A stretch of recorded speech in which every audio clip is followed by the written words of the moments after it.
할렐루야. 오늘은요 히브리서 10장 35절로 39절의 말씀을 가지고 뒤로 물러서지 마합시다 라는 말씀을 가지고 은혜를 받기를 원합니다.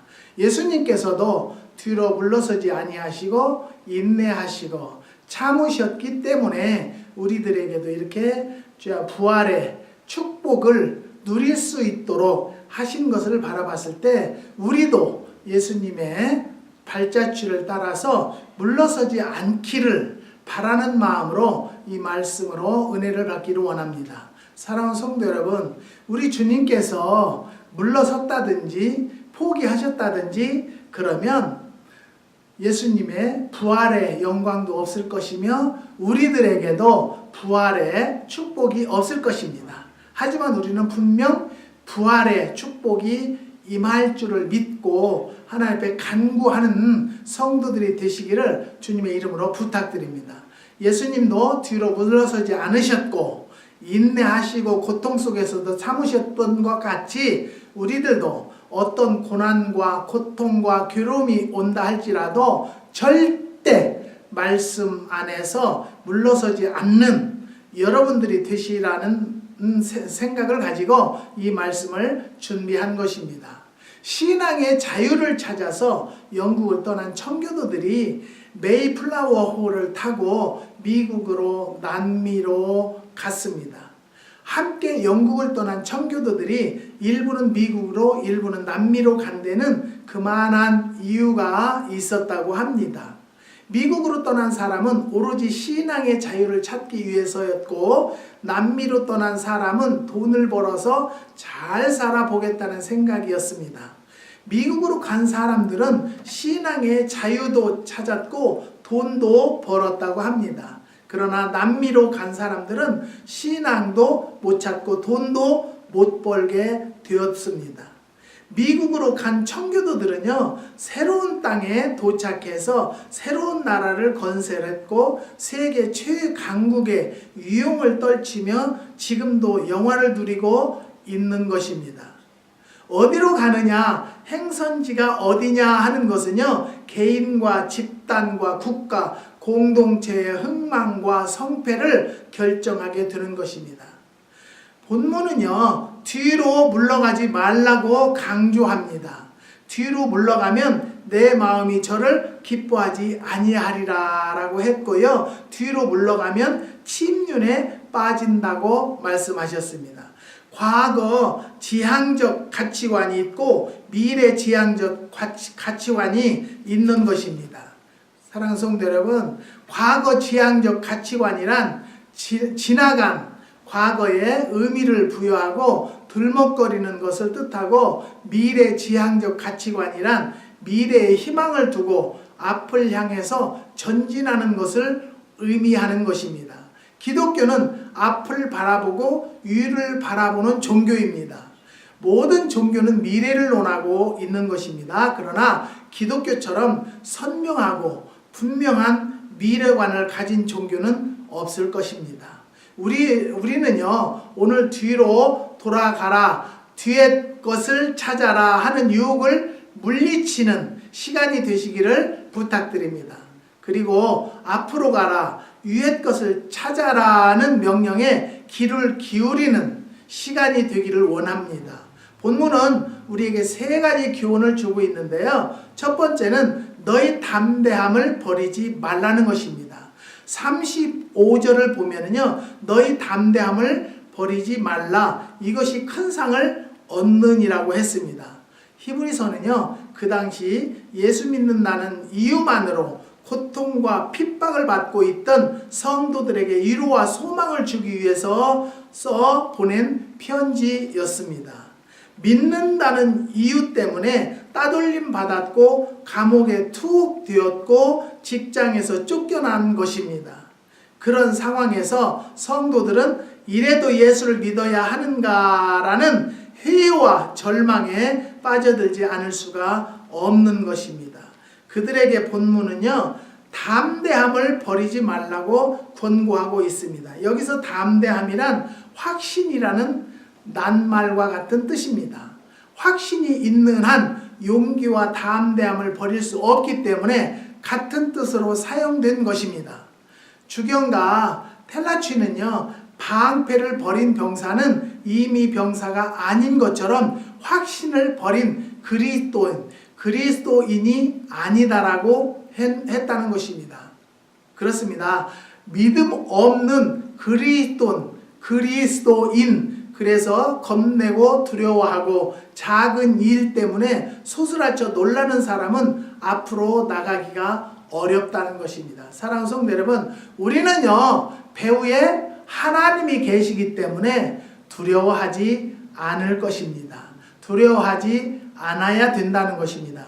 그런데 우리는요, 하루면 12번도 더 두려움에 떨 때가 있습니다. 어려움이 당했을 때, 괴로움이 왔을 때, 참 슬픔이 있을 때, 그런 때는요, 하나님을 잊어버리고 내 생각을 앞세워서 걱정과 근심에 쌓여서 사는 때가 참 많이 있습니다. 저는 이렇게 표현하고 싶습니다. 우리는요, 인생들은요, 믿음이 뭐냐? 믿음은요, 결국적으로 뭐냐면요, 의리예요, 의리. 의리가 있는 사람은요, 믿음도 강합니다. 의리가 없는 사람은요, 믿음도 없습니다. 토머스 보어는요, 이렇게 기도를 했다고 합니다. 주님, 제가 설령 부자라 할지라도 소용없는 것을 많이 갖는 것보다 꼭 필요한 것에 부족을 느끼지 않고 사는 것, 재물에 얽매여 사는 이보다 그 숱한 걱정에서 벗어나 사는 것이 훨씬 낫다는 것을 믿게 해 주소서라고. 사랑하는 성도 여러분, 우리도 이런 기도를 하는 심령들이 되시기를 주님의 이름으로 부탁드립니다. 걱정에서 벗어나는 힘이 무엇입니까? 잃었던 믿음과 빼앗겼던 믿음을 다시 찾는 것입니다. 우리에겐 믿음이 있습니다. 용기와 담대함을 잃어버리지 않는 성도들이 되시기를 주의 이름으로 부탁드립니다. 한국에서 어느 집사님이 저에게 카톡이 왔는데요. 그분은 교회를 다니시다가 교회에 시험이 들어서 교회를 안 다니신다는 거예요. 그래서 제가 하는 말이, 누가 뭐라고 할지라도 교회는 출석을 하세요. 그리고 이웃을 바라보지 마세요. 사람을 보면은요, 다닐 교회 한 군데도 없는 것 같습니다. 하지만 나는 누구와의 의리를 위해서, 하나님과의 의리를 위해서 주님 앞에 무릎 꿇어 기도할 때 내가 필요한 것 채워주시고 나에게 부족한 것 채워주시는 것을 믿으세요 라고 하면서, 꼭 이번에는 부활주일이니까 교회에 출석하셔서 주님의 부활을 나의 부활로 생각하고 교회를 출석하세요. 그랬더니 네, 알았어요 목사님 말씀 들으니까 꼭 그렇게 해야 되겠어요. 그래서 내가 주일날 오후에 또 카톡을 보냈어요. 교회 출석하셨나요? 그랬더니 못했대요. 왜 그랬냐니까 가정 사정이 있어서 못했다는 거예요. 그래서 내가 대짜 한 말이 그랬어요. 마귀 역사 했구만. 교회를 안 다니던 분을 교회 나가게 마귀가 가만두겠어요? 우리는요, 어떤 것이 마귀의 역사고 어떤 것이 성령님의 역사인지를 구분하고 분별할 줄 아는 성도야만이 그게 진실된 하나님 앞에 무릎 꿇어 기도하는 성도라는 것을 또 한 번 말씀드립니다. 사랑하는 성도 여러분, 때에 따라서는요, 교인과 교인 간에도 참 다툼이 있고요, 험담이 있을 때가 있어요. 그렇지만 그런 것을 바라보면 출석할 교회가 없다는 거예요. 하지만 나는 하나님과 나와의 약속을 지키기 위해서 나는 교회를 가는 것이지, 내가 사람에게 보이기 위해서 교회 가는 것은 아니다라는 것을 깨달으시기를 주님의 이름으로 부탁드립니다. 그 다음에 두 번째는요, 예수님이 인내한 것과 마찬가지로 우리도 인내하라는 거예요. 36절을 보면요, 너희에게 인내가 필요함은 너희가 하나님의 뜻을 행한 후에 약속을 받기 위함이라고 말씀하셨습니다. 믿음의 담력을 가지고 앞을 보고 나가려면요, 인내가 꼭 필요하다는 것입니다. 인내를 휘포모네라고도 하는데요, 그 뜻은 병사들이 행군하다가 길이 막히게 되면 돌아가거나 주저앉는 것이 아니라 그 자리에서 계속 전진하는 자세로 걷는 것을 말한다는 것입니다. 신앙생활의 인내는요, 절대로 필요합니다. 구원을 받았더라도 인내해야 응답받고 축복도 인내하고 기다려야 받을 수 있다는 것입니다. 지금 우리는요, 여러 가지 면에서 견디기 어려운 시련과 고통을 겪고 있을 것입니다. 하지만 인내하며 이겨나가야 한다는 것입니다. 모두들 힘들다고 하면서 포기하고 원망하고 불평할 수 있는 것입니다. 기차가 터널을 지날 때 어두운 곳을 가는 것이 아니라 밝은 곳을 향해서 가는 것이란 말이 있습니다. 우리는 어떤 어려운 일이 있다 할지라도 인내로 이겨나가야 하는 것입니다. 어느 분이 믿음이 좋은 분이요, 교회에 시험이 들어서 교회를 안 나가고 여기저기 교회를 쇼핑하는 것 같이 한다고 그래서요, 제가 그랬어요. 내가 먼저 풀어지려면 뭐라고요? 교회를 먼저 결정하고요, 그 담임 목사님의 기도를 받아 먹을 줄 알아야 돼요. 그럴 때 하나님이 역사하시고요, 자유함을 주신다는 것을 믿으시기를 주님의 이름으로 부탁드립니다. 우리는요, 인내 없이는 신앙생활 하기도 힘들어요.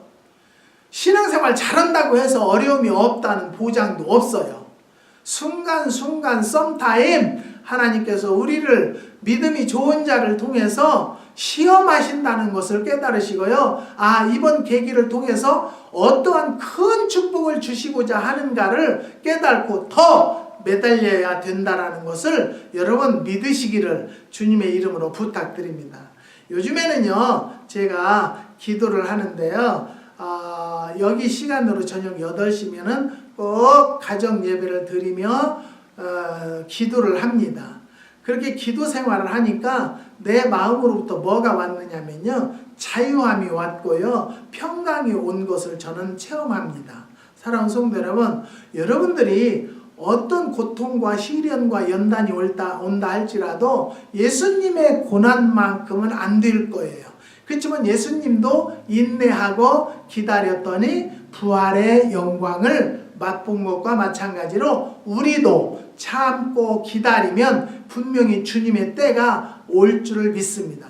저는 작은 일도 깨달을 때가 있어요. 어제는 어떤 분이 저에게 전화가 왔어요. 목사님, 매실 따지 않아요? 그래서 아직 우리는 매실 딸 때가 안 됐어요. 왜냐면 고랭지이기 때문에 빨리 크지를 않아요. 근데 그 집사님네는 지금 따고 있대요. 그래서 제가 하나님 앞에서 하나님, 우리는 어떻게 해야 돼요? 그랬는데요, 하나님께서요, 또 다른 집은 여기가 서리가 왔대요. 4월 10일경에. 그런데 다른 집은 서리 피해를 봤다는데 우리는 서리 피해를 안 봤어요. 그래서 한 개도 떨어지지 않았어요. 그것만도 하나님께서 운행하신다라는 것을 그냥 거기에 저는 감사했습니다. 사랑하는 성도 여러분, 우리는요, 다시 한번 말씀드리는 것은요, 인내하는 성도들이 되시기를 주님의 이름으로 부탁드립니다. 그 다음에 세 번째는요, 뒤로 물러서지 말라. 38절을 보면요, 뒤로 물러가면 내 마음이 저를 기뻐하지 아니하리라 라고 했습니다. 하나님은요, 과거 지향적인 사람과 뒷걸음질 치는 사람, 걸핏하면 뒤로 물러서는 사람을 기뻐하지 않으시는 것입니다. 그리고 39절을 보면요, 뒤로 물러가면 침륜에 빠진다고 했습니다. 과학자들은요, 사람의 뇌는 120억 개의 뇌세포로 구성되어 있다고 말합니다. 일평생 5에서 10% 정도 뇌세포의 잠재력을 사용한다고 합니다. 그 뇌세포는요, 20대부터 줄어들기 시작하는데요, 하루 3, 4만 개씩 줄어든다고 합니다. 인간의 뇌는 브리테니커 대형 백과사전을 다 외울 수 있고요, 40개의 외국어를 유창하게 구상할 수 있으며 수십 개 대학의 필수 과정을 다 마칠 수 있는 잠재력을 가지고 있다고 합니다. 단 긍정적인 생각을 하고 좋은 것을 생각해서 뇌의 기능이 긍정적 구조로 바뀔 때 그것이 가능하다고 합니다. 뒤로 물러선다는 것은요, 부정적인 생각과 가치관을 가진 사람들이 취하는 행동입니다. 그런 사람들은요, 잘 웃지를 않습니다. 칭찬하지도 잘 않습니다. 희망을 이야기하지 않는다는 것입니다. 그 대신 절망을 이야기하고 어두운 것을 말합니다. 비판하고 비난하기를 힘쓰고 쉽게 포기해 버리는 것입니다. 미국에서요 있었던 일인데 수년 전 딸이 교통사고로 당했는데 1년 후 그 아버지가 손해배상 청구를 했다고 합니다. 1년 전 교통사고 당시 그 아이는 찰과상 정도를 입었을 뿐 크게 다친 데 없어서 이미 끝난 사건이었다고 합니다. 그런데 1년 후 아버지가 낸 소장에는요, 그날 이후에 딸이 웃음을 잃었다. 전에는 웃기도 잘하고 재롱도 피웠는데 그날 이후로 웃음도 재롱도 잊어버렸으니 배상을 하라는 내용이 기록되어 있었다고 합니다. 판사의 판결은 피고는 원고에게 웃음을 잃게 한 대가로 1만 달러를 지급하라는 것이었다고 합니다. 과학자들은요, 우리가 쾌활하게 웃을 때 몸 근육이 650만 개 중 231개가 움직인다고 말합니다. 6개월 된 어린이는요, 하루 평균 300번 웃는데 반해 성인은 15번 정도 웃는다고 합니다. 한 번 웃으면 에어로빅을 5분 동안 하는 것과 같은 효과가 있고요, 스트레스 수치를 줄여준다고 합니다. 웃음은요, 심장 박동 수치를 늘려 혈액순환이 촉진되고 엔돌핀이 분비된다는 것입니다. 1분간 힘껏 웃으면 우리의 인체에 있는 세포 6,000개가 움직이고 100m를 달려갔다 온 것과 같다고 합니다. 사랑하는 성도 여러분, 하루에 3번씩만 거짓으로 웃어도요, 세포는 착각해서 엔돌핀이 더 많이 나온다고 합니다. 저도 그래서 웃음치료 학교를 나와서 웃음치료를 한동안 했었는데요, 저한테 이렇게 어려움이 있었기 때문에 한동안 웃음을 잊고 살았어요. 그냥 울음으로 살았어요. 그런데 이렇게 살아서는 안 되겠다. 그래서 많이 웃으려고 노력합니다. 여러분들도 웃음을 많이 웃는 성도들이 됩시다. 미국 로마린다 의과대학의 리버크 교수는요, 60명에게 배꼽 잡고 웃어야 하는 비디오를 1시간 동안 보여준 뒤에 스트레스 호르몬의 혈중 농도를 측정했더니 급격히 그 농도가 떨어졌고 항원을 없애는 T세포와 면역글로불린을 만드는 B세포를 만드는 감마 인터페론 양이 200배로 증가했다고 합니다. 그러니까 웃는다는 것이 얼마나 좋다는 것을 깨달으시고요. 우리는 하나님의 자녀이기 때문에 기쁨과 감사가 입술에 떨어지지 아니하면 엔돌핀이 무한정 나올 줄 믿습니다. 리버크 교수는요, 놀람, 짜증, 불안은요, 교감신경을 과민하게 만들어서 심장을 상하게 하는 반면 웃음은 부교감신경을 자극해서 심장을 천천히 뛰게 하고 몸 전체의 컨디션을 편안하게 만든다라고 했습니다. 스탠퍼드 대학 의과대학의 윌리엄 프라이 교수는요, 10초 동안 배꼽을 잡고 깔깔거리며 웃으면 3분간 힘차게 노를 젓는 것과 같은 운동한 효과가 있어서 오래 산다고 보고가 나왔습니다. 중요한 것은요, 누가 웃으며 사느냐 하는 것입니다.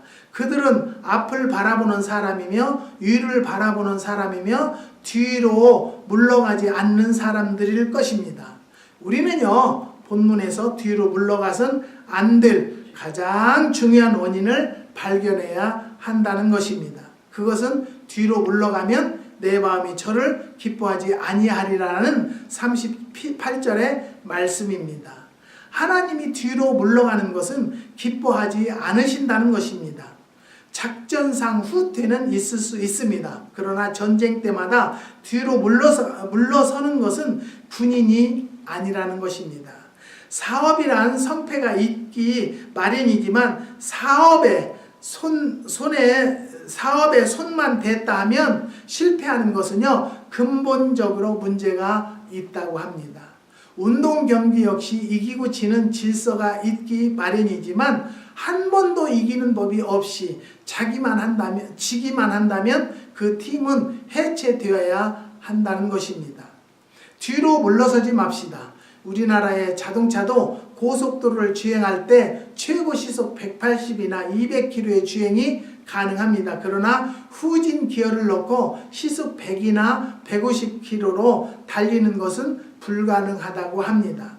시련이나 고통이나 실패 때문에 뒤로 물러서지 맙시다. 사랑하는 성도 여러분, 무조건 주님만 향해서 달려가고 전진만 하는 성도들이 꼭 승리의 계가를 부르실 줄을 믿습니다.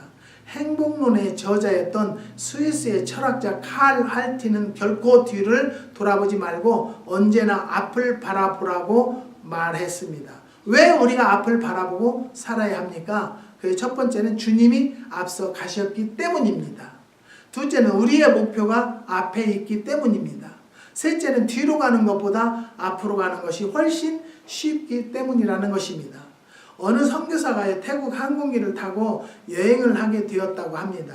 그는 스튜디오스를 전도할 생각으로 당신은 예수 그리스도를 아십니까? 라고 물었습니다. 그러자 스튜어디스는요, 잠시만 기다려 주십시오. 곧 알아보겠습니다. 라는 대답을 남겨놓고 어디론가 사라졌다고 합니다. 선교사가 의아하게 생각하고 있는데 스튜디오스가 돌아오더니 손님 죄송합니다. 아무리 승객 명단을 찾아봐도 그런 분은 이 비행기에 탑승하지 않았다고 대답했다고 합니다. 누군가가 만든 유머입니다. 지금 우리는 예수님과 함께 가고 있는 것을 꼭 믿으시기를 바랍니다. 그래서 오늘 부활절을 생각할 때 나도 다시 부활하는 마음을 가지면 기쁜 날이 될 줄 믿습니다. 앞으로 함께 꼭 갈 것입니다. 염려하지 마십시오. 뒤로 물러서지 마십시오. 왜? 주님과 함께 앞을 바라보고 가기 때문이라는 것을 꼭 믿으시고, 정말 믿음이 있고 없고는요, 의리가 있고 없는 것과 같습니다. 사랑하는 성도 여러분, 성도라면요, 의리를 꼭 지키며 주님과 동행하는 성도들이 되시기를 주님의 이름으로 축복합니다. 기도하시겠습니다.